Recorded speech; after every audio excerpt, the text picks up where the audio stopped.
यह कहानी है पंडित के बेटों की। गुरुकुल में रहकर उन्होंने विद्या ग्रहण की। जब पढ़ाई लिखाई पूरी हो गई, तो पुस्तकें बगल में दबाकर वे अपने घर की ओर वापस चल दिए।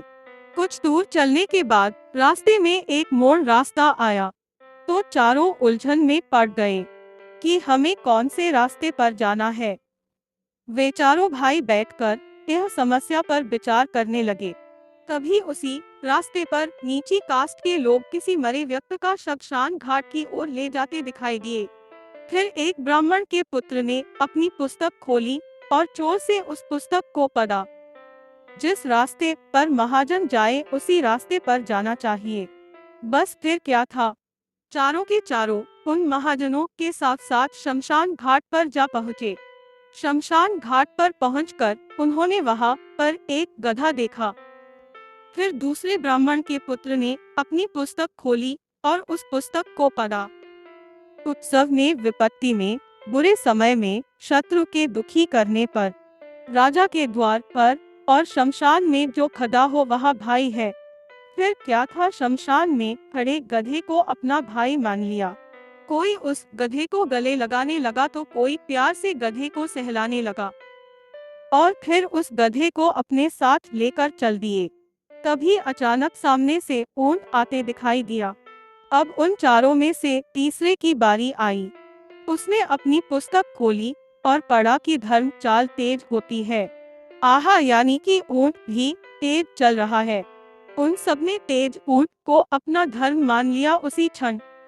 अब ब्राह्मण के चौथे बेटे ने भी अपनी पुस्तक खोली और उस पुस्तक में पढ़ा, अपने प्रिय व्यक्ति को धर्म से मिलाना चाहिए। बस इतना कहते ही उन चारों ने अपने प्रिय भाई गधे को चारों विद्वानों ने ऊंट के गले में बांध दिया ताकि दोनों एक साथ रहें। इधर जब उस गधे का मालिक धोबी अपना गधा खोजते खोजते आया, तो उसे ऊंट के गले में बंधा पाया।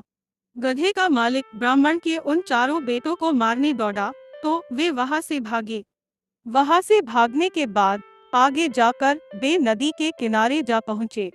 उनमें से एक ने नदी में पलाश का पत्ता आते देखकर पुस्तक में पढ़ा, जो पत्ता आएगा वहां हमें नदी के पार लगाएगा, और तुरंत ही वह पत्ते पर कूद पड़ा।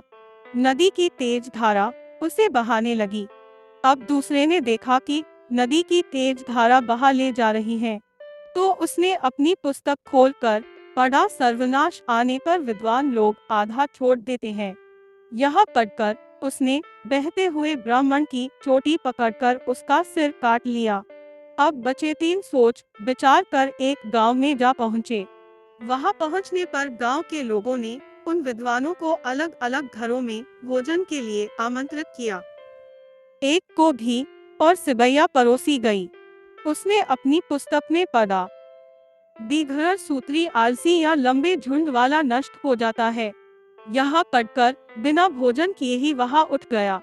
दूसरे को पूड़ियाँ परोसी गई तो उसने अपनी पुस्तक में पढ़ा कि जिसका फैलाव अधिक हो वह आयु को नहीं बढ़ाता। वह भी बिना खाए पिए वहाँ से चला गया। अब तीसरे के सामने भाल पुए रखे गए। उसने भी अपनी पुस्तक में पढ़ा कि छिद्र दोषों से बहुत बुराई जन्म लेती है, अतः वह भी बिना खाए पिए वहाँ से उठ गया।